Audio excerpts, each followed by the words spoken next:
स्वागत है प्यारे बच्चों आप सभी के एक नई वीडियो में। यदि आप सभी क्लास 6 में हैं तो ये वीडियो आप सभी के लिए बहुत ज़्यादा इंपॉर्टेंट होने वाली है। इस वीडियो के अंदर मैं आप सभी को प्रश्नावली 5.3 के सभी क्वेश्चनों को सॉल्व कराऊंगा। अगर आप सभी को प्रश्नावली 5.3 के किसी भी क्वेश्चन को सॉल्व करने में समस्या आ रही है या कोई सा ऐसा क्वेश्चन है जो समझ में नहीं आ रहा है तो आपको इस वीडियो को बड़े ध्यान से देखना है। इस वीडियो के अंदर मैं आप सभी को सभी क्वेश्चनों के जो आंसर हैं बहुत ही आसान तरीके से करना सिखाऊंगा। चलिए हम देखते हैं हमारा पहला नंबर क्वेश्चन क्या दिया गया है और इसको किस प्रकार से करेंगे। तो फर्स्ट नंबर का क्वेश्चन यहाँ पर आपको दिया गया है, निम्न को सुमेलित कीजिए। सुमेलित करना मतलब था मैच करना, ठीक है। तो आप मैच द फॉलोइंग जानते हैं, उसी तरह से हमको मिलाना है। यहाँ पर पहला नंबर है रिज कोण, तो रिज कोण को आपको इसमें से किसी एक के साथ मिलाना है, सम कोण को किसी एक के साथ मिलाना है, न्यून कोण को, अधिक कोण को, प्रतिवर्ती कोण को।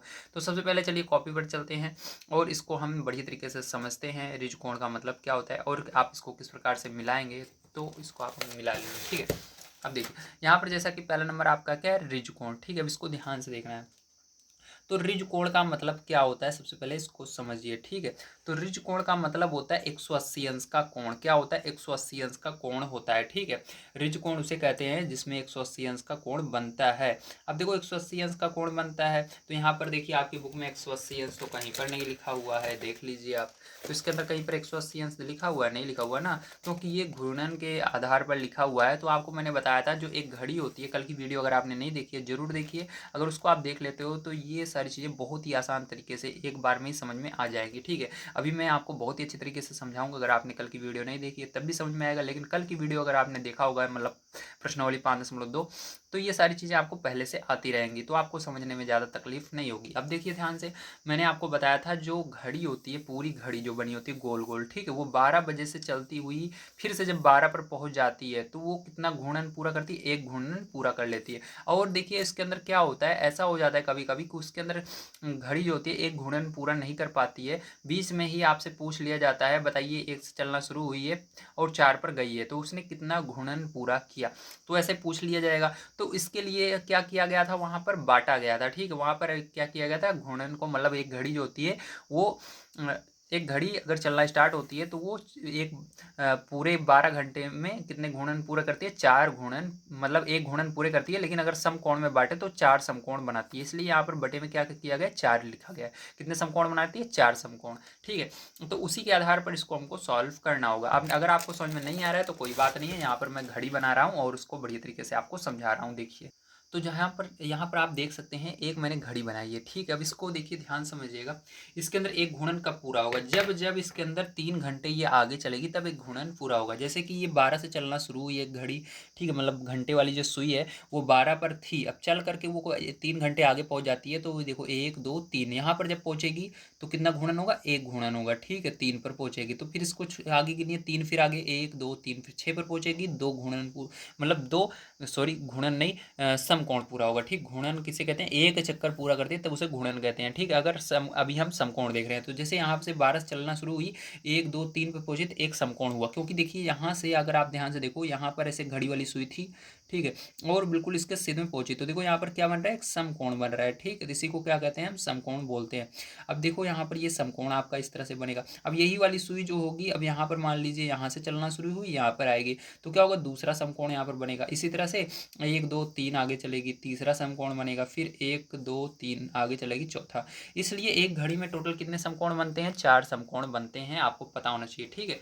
इसलिए आपकी बुक में देखिए यहाँ पर बटे में क्या लिखा गया है, 4 लिखा गया है, ठीक है। हर जगह क्या लिखा गया है, 4 लिखा गया है, कहीं पर 2 लिखा गया है, ये भी 4 था, सरल करके ये 2 बन गया है। अगर ऊपर 2 रहेगा नीचे 4 रहेगा तो 2 के पार्ट कट जाएगा, इसलिए कट गया है, 2 बन गया है, ठीक है। लेकिन आपको 4 ही लिखना पड़ता है। अब चलो यहाँ पर आपको समझ में आ गया होगा। अब इसको अब मिलाते हैं, ठीक है। अब देखो रिज कोण मैंने बताया था 180 अंश के कोण को कहते हैं, किसको कहते हैं, 180 अंश के कोण को कहते हैं। अब देखो आपको ध्यान से समझना है 180 अंश का कोण इसके अंदर कब बनेगा, देखो यहाँ पर एक, यहाँ पर जब आएगा तो 90 अंश का कोण बनेगा, ठीक है, मतलब यहाँ पर समकोण मतलब 90 अंश का कोण बनेगा। फिर एक कोण इधर बनेगा इस साइड, ठीक है, ये घड़ी जब यहाँ पर पहुंचेगी तो यहाँ पर एक कोण बनेगा, तो मतलब ये 90 और 90 180 अंश बन रहा है। तो 180 अंश बन रहा है तो कितने ये, कितने समकोण पूरे कर रही है। एक देखो 12 से चलना शुरू की, पहले 3 पहुंची, फिर उसके बाद यही सुई जब 6 पर पहुंचेगी तो 2 समकोण पूरे होंगे। तो कितने समकोण पूरे कर रही है? 2 कर रही है, ठीक है।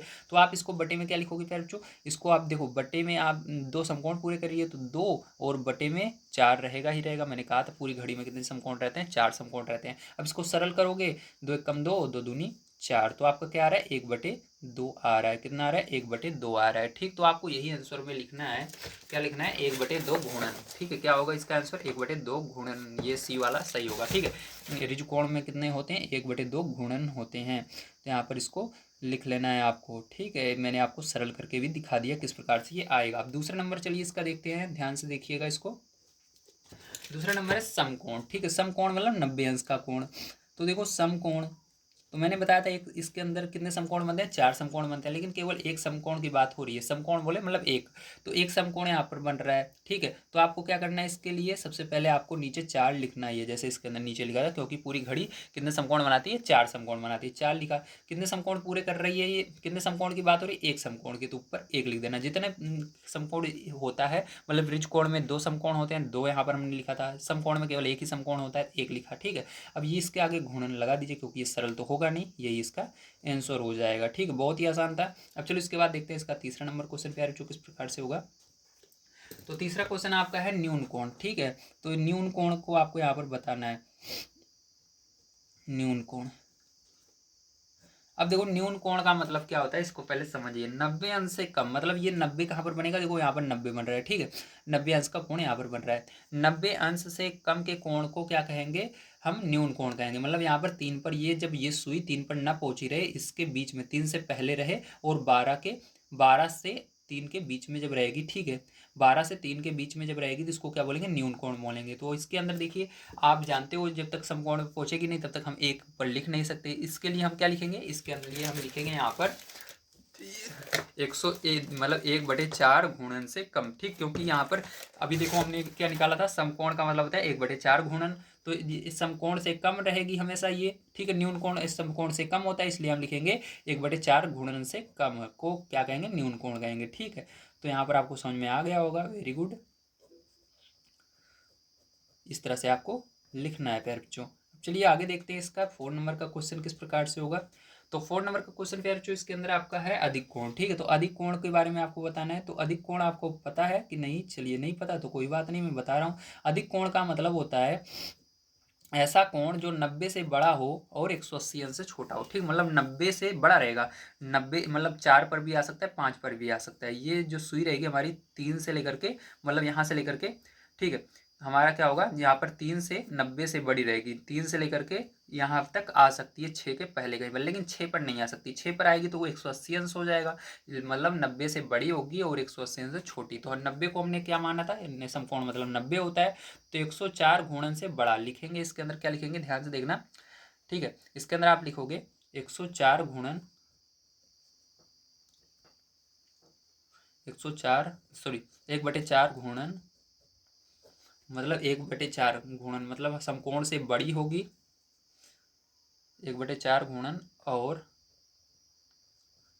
त्रिकोण मतलब होता है 180 अंश, ठीक है। तो मैंने बताया था 180 अंश से कम। तो 180 अंश को हमने किस में बदला था? 1/2 घूर्णन में। तो 1/2 घूर्णन से कम,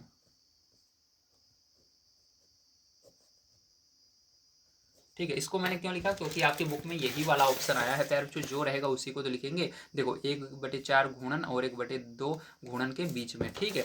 या आप ऐसे लिख सकते हो घूर्णन के बीच में, ठीक है, के बीच में, इस तरह से लिख दो जैसे बुक में है, ठीक है। तो इसको लिखना है जो बुक में है, बिल्कुल वही सेम चीज़, ठीक है। तो इसको लिख दिया 1/4 घूर्णन और 1/2 घूर्णन के बीच में, मतलब हमारा 90 और 180 अंश के बीच में जब रहेगा उसको क्या बोलेंगे? अधिक कोण बोलेंगे। अब चलो लास्ट वाला देखो, इसका 5 नंबर का पैर किस प्रकार से होगा, ध्यान से आपको समझना है 5 नंबर वाला। तो यहाँ पर है प्रतिवर्ती कोण, ठीक है। क्या है? प्रतिवर्ती कोण। तो प्रतिवर्ती कोण देखो ये भी बहुत ही आसान है। प्रतिवर्ती कोण, ठीक है। इसका मतलब होगा कि हमारा जो रहेगा वो 180 अंश से बड़ा रहेगा, लेकिन पूरा यहाँ तक 12 तक सुई नहीं पहुंचनी चाहिए। मतलब जो हमारा कोण बनेगा यहाँ पर 180 अंश से बड़ा, मतलब 1/2 घूर्णन, ठीक है। क्या होगा इसके अंदर? 1/2 घूर्णन से अधिक, ठीक है। हमारा क्या होगा 1/2 गुणन मतलब 180 अंश से बड़ी होगी। ठीक है, यहाँ पर जो भी हमारा कोण बनेगा वो क्या होगा, इसके बीच में रहेगा, 7, 8, 9, 10, 11 तक पहुँचेगा। ठीक है, ध्यान रखना। इसलिए हम लिखेंगे 180 अंश गुणन 1/2 गुणन से अधिक। ठीक, तो ये वाला आपका हो जाएगा 1/2 गुणन से अधिक। ठीक, बी वाला। तो आपको समझ में आया होगा प्यार जो किस प्रकार से करना है। तो यहाँ पर मैंने सारे क्वेश्चन आपको पहले वाले के समझा दिए हैं बढ़िया तरीके से। अगर आप सभी को कोई चीज़ें समझ में ना आई हो तो कमेंट करके बताइएगा। ठीक है, चलिए अब चलते हैं इसके बाद नेक्स्ट क्वेश्चन पर, जो कि इसका है सेकंड नंबर का, उसको देखते हैं और उसको भी हम कर लेते हैं। तो चलिए एक बार मैं बुक में भी आपको इसको मिला करके दिखा देता हूँ। ठीक है, तो यहाँ पर आपने देख ही लिया है, बुक में भी इसको मिला लेते हैं। ठीक है, आपको आपके सामने तो बढ़िया तरीके से इसको देख लीजिएगा। तो देखो मैंने क्या बताया, रिज कोण को किससे मिलाना है आपको, तो रिज कोण वाले को आपको मिलाना है 1/2 गुणन से। ठीक है, क्योंकि 180 अंश को ही 1/2 गुणन बनाया था हमने बदल कर। ठीक है, अभी तो समकोण को 1/4 गुणन से मिलाना है। ठीक है, इस वाले से। अब देखो इसके बाद जो न्यून कोण है इसको किससे मिलाना है, इसको न्यून कोण वाले को आपको मिलाना है 1/4 गुणन से कम। ठीक, मतलब 90 अंश से कम को न्यून कोण कहते हैं। तो 90 अंश को हम 1/4 गुणन कहते हैं, तो 1/4 से कम। ठीक है, अब ये हो गया। अधिक कोण, तो अधिक कोण को का मतलब क्या होता है, 90 से बड़ा और 180 से छोटा। तो 90 को हम 104 सॉरी 1/4 गुणन और 180 को रिज जिसको हम रिज कोण भी बोलते हैं 1/2 गुणन से के बीच में, इसको इससे मिला देना ई वाले से। ठीक है, किससे मिला देना, ई वाले से मिला देना। और पांचवा प्रतिवर्ती कोण, इसका मतलब 1/2 गुणन से अधिक होगा। ठीक है, मतलब 180 से बड़ा होगा। ये हो गया। अब चलिए इसके बाद आगे देखते हैं पैर जो हम ये वाला जो है इसके अंदर आपको पहचान के बताना है कि यहाँ पर कौन सा कोण बन रहा है। ठीक है, तो यहाँ पर आपको कोण पहचानना बहुत ही आसान है। अभी मैंने आपको यहाँ पर घड़ी के अंदर भी समझा दिया है, इस तरह से कोण बनेगा। तो ये क्या बनेगा, 90 अंश, मतलब देखो इधर से बिल्कुल इस तरह सीधी लाइन यहाँ से यहाँ तक। ठीक है, यहाँ पर बीच में बिंदु था ना, उसके बिल्कुल सीध में रहेगी ऊपर और नीचे, तो एक 90 अंश का बनेगा। अगर बिल्कुल सीधी लाइन बन रही है दोनों तरफ इधर इधर ऐसे, तो ये 180 अंश का कोण बनाता है यहाँ पर। ठीक, किधर भी लाइन बने लेकिन वो एक बिल्कुल सीधी होगी तो 180 अंश का कोण बनाएगी। समझ में आ गया। और अगर इससे 90 से कम है तो वो न्यून कोण बनाएगी। ठीक है, ये सारी चीज़ें आपको पता ही हैं। चलो यहाँ पर मैं लिख देता हूँ आपके सामने। तो देखो ये वाला जो है पहला नंबर क्या बना रहा है, ये न्यून कोण बना रहा है क्योंकि 90 अंश से कम है। तो इसके अंदर आप लिख लीजिएगा न्यून कोण। ठीक है, तो यहाँ पर मैं लिख देता हूँ न्यून कोण। ठीक है, तो इस तरह से आपको न्यून कोण लिख लेना है पहले वाले में। दूसरा वाला देखिए ये 90 से बड़ा है। ठीक है, तो इसको अधिक कोण बोलेंगे। तो यहाँ पर अधिक कोण इसके अंदर लिख लेते हैं।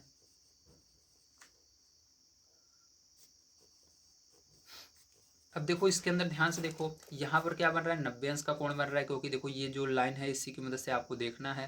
ये लाइन सॉरी ये जो कोण बन रहा है इसकी मदद से देखना है। तो कोण देखो यहाँ से स्टार्ट हो रहा है यहाँ तक जा रहा है। अगर ये पूरा यहाँ तक जाता तो यहाँ पर 180 अंश का कोण बनता, लेकिन ये आधा ही जा रहा है इसलिए यहाँ पर 90 अंश का कोण बन रहा है, समकोण बन रहा है। ठीक है, तो यहाँ पर क्या लिखना है आपको, समकोण लिखना है, समकोण।